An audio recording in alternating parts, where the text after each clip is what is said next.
You believe that relationships can heal the world. You believe that a healthy relationship to yourself means that you can be in a healthy relationship with other. Well, I do. I do believe that. And I believe when we do our inner work and we tussle with our shadows and we give equal weight to both our darkness and our light, and we clear the clutter of the past, we feel the unfelt feelings, we forgive, we release, we let go, when we do our inner work and we don't bring our baggage to relationships, those relationships, they impact others. They reverberate through society. They impact your children. They impact your friends.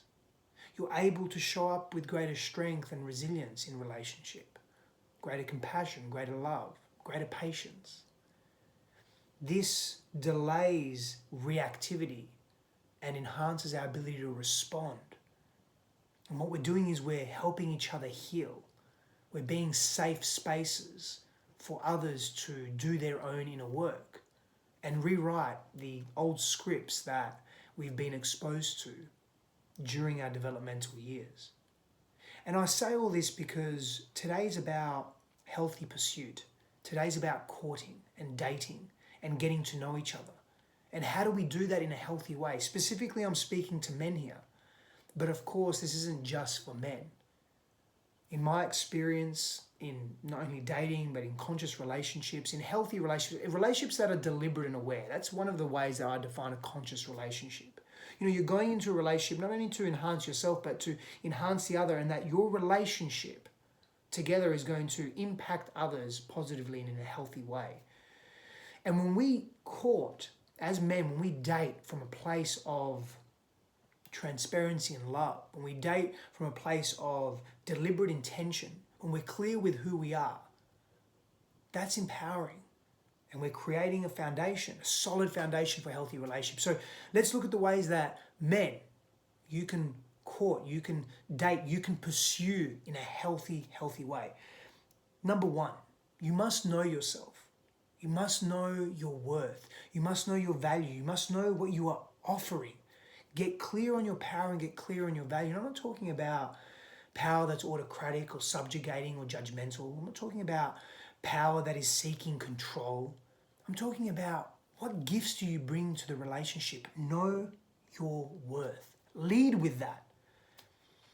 2, live in your vision. Be in your vision. Be in your purpose. Choose to live that on a day-to-day basis. Have clarity about what's important to you in life. I'm a believer of we have multiple purposes. We don't just have one purpose. We're multifaceted beings. However, we need to get clear on what's important to us. We need something that pulls us forward, that inspires us and encourages us in life. Can you be that man and can you live that? That means you're living passionately. That means you're living in clarity. You're living in purpose. You're living in joy. Can you do what you do in the world, whatever that may be, and can you be what you are in the world with joy? 100% of the time, no, it's not about that. But can you enjoy who you are? Number 3, don't come from a place where someone else is there to complete you. No one's there to complete you. You are already whole. This doesn't matter if you're a man or a woman, wherever you identify. If you're a human, know that you are complete and whole as you are. That insecurity, that lack of self-worth, that feeling of I'm not enough. Get clear on who you are. You don't need others to make you feel better. This energetic is desperate. This energetic is needy. This energetic and this come from, it minimizes you as a man. That's not attractive to a woman. It's not attractive to the feminine. So be in your power. Don't relate in such a way that you feel less than or fractured or broken. That is an indication that you've got some inner work to do. So go there, find a coach, join a men's group. Work on the parts of you that you perceive to be broken. You're not broken, you're whole. You have to recognize that again. That's what's important. Number 4, lead with an open and pure heart. What does this mean? It means be transparent. Don't be afraid of being truthful. Don't be afraid of expressing what you need, what you can offer.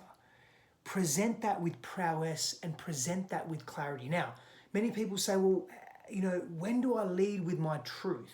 I'm asked this all the time. Like, do I give away too much too early? The more you know yourself, the more you're going to know what to say, when to say, and how to say it, and why to say it. That's important. Sit in stillness with yourself. Be in silence with yourself. Get to know who you are. And these questions of, how do I do this? Or where do I do this? Or when do I do this? It will come to you. You will trust it. Number 5, be mysterious, but don't play games. It's not about playing games. Playing games is immature and insecure. Playing games is about control. If you're hungry for control, you're living in fear. This is a turn-off and a hindrance to conscious, authentic relating. People don't want to be controlled. They don't want to be told what to do and who to be. They don't want to be manipulated. Don't live in fear. Be mysterious, but be open. Don't play games. There's a balance there. You'll find that. Next point. Be clear in your intentions. Be clear in who you are. Do you want something serious? Say so. Are you only interested in casual sex? State that. If you have something you wish to express, let those intentions be known.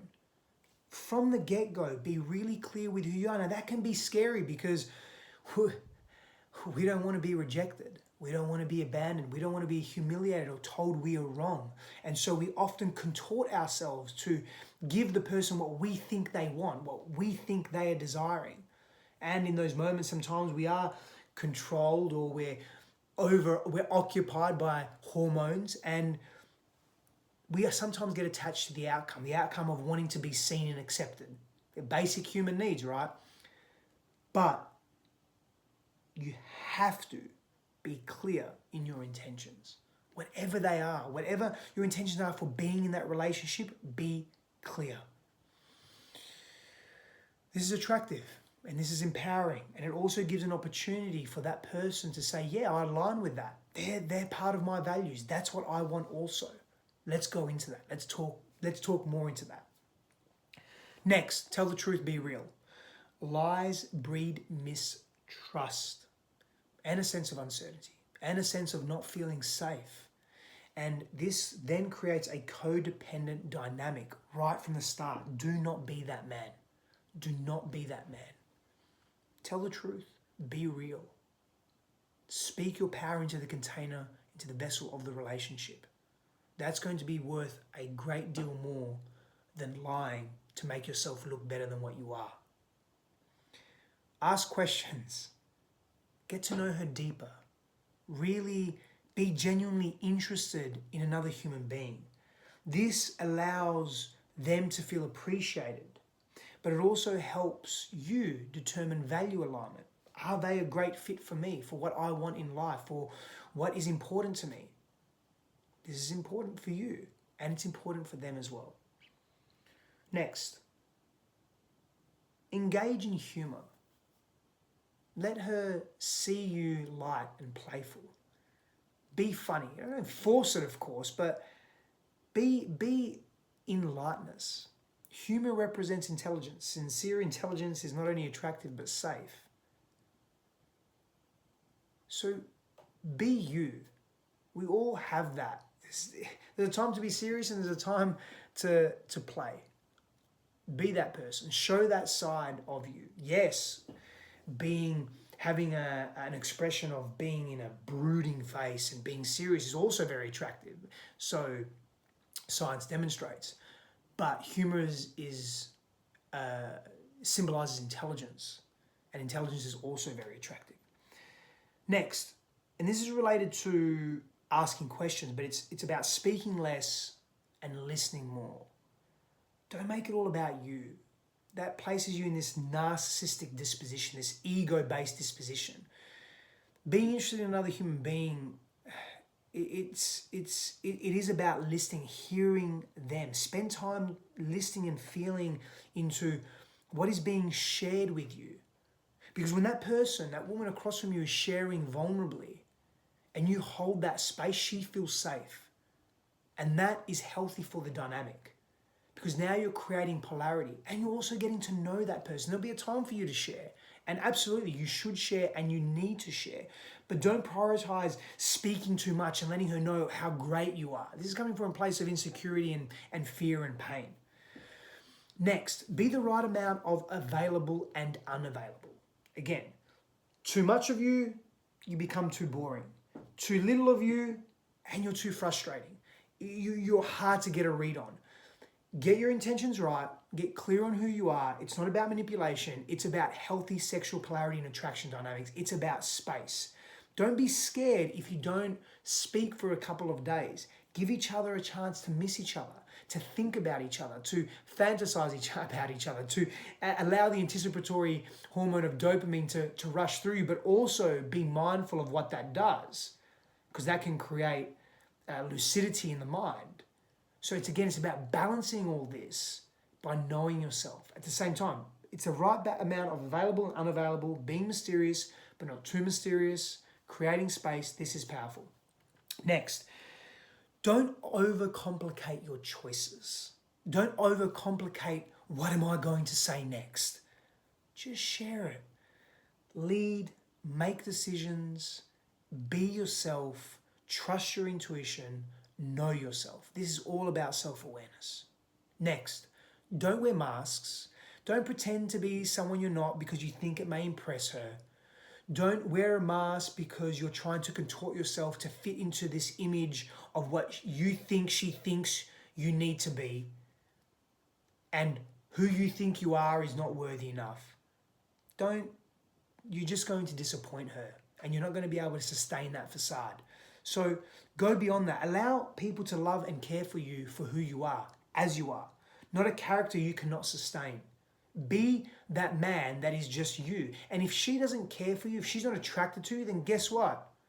She's not for you. Why would you continue to pursue her if she said, hey, I'm a no here, this doesn't align with me? Don't take it personally. It's not personal rejection. People come to relationships and come to adult life with an array of preconceived ideas and values of what they are attracted to and what they are repelled by, based on myriad factors growing up. Their upbringing, family values, culture, interpretation of events, belief systems, trauma they've experienced, so much. Don't take it personally. Just be you. Next, make it clear that she matters. Make it clear that she's important to you. If you care about her, if she's important to you, let her know, whether that's letting her know verbally, whether that's letting her know through your actions, being in integrity, being reliable, saying you're going to do something and doing it, saying you're going to pick her up at 7 p.m., being there at 7 p.m. Whatever it may be, however you make her know, whether it's speaking, communicating through the 5 love languages and knowing what hers are, let her know that she means something to you. You don't have to be attached to her response. You don't have to be attached to, but I want her to like me like I like her, or care for me like I care for her. That's that desperate energy again. You're better than that. You're more than that. And lastly, it's not all about sex. How deeply she opens to you is going to be based on how deeply her heart opens to you, how deeply she trusts you. So she's going to open her body to you if she trusts who you are, if you're a safe person. Now, this will allow you to both deepen your sexual intimacy. And the beautiful thing is, here's the beautiful thing about all of that, is that maybe it is about sex, and that's great. That doesn't mean you don't be in integrity. It doesn't mean you don't show up as a healthy, powerful, empowered man that is clear in his intentions, that understands who he is and knows what he can give and offer. So when I say it's not about sex, absolutely it is about sex also. And it's more than just about sex. And so we get an opportunity to understand that relationships are not a one-way street. Relationships must be healthily reciprocated in order for that relationship to grow and flourish. Now, relationships have the potential to heal the world. And I want to know what your thoughts are on that. Share with me, share with the audience. What are your thoughts on relationships being a catalyst for massive positive transformation in the world? Do you agree with that? Do you disagree with that? I'd love to know your thoughts. And men, remember, the more you know you, the more you trust you and back you, the more the person in your life that you are pursuing is going to feel the same way. And the more they will be able to open up to you. Now, ladies, specifically for you, are you ready to receive the man that you deserve and the man that you desire and the man that you've been dreaming of? Have you done your inner work to be able to receive that man? And men, are you ready to receive that woman that you cherish, that you wish to cherish, that you wish to be with, the kind of woman that you want? I'm not just speaking to characteristics, but the dynamic of relationship that you have been asking for. Are you ready to really receive that as well? So in relationship, it's about equanimity in giving and receiving. Equity in giving and receiving, knowing how to give and knowing how to receive. Are you both ready for that kind of relationship? Power and blessings to you. I'll see you soon.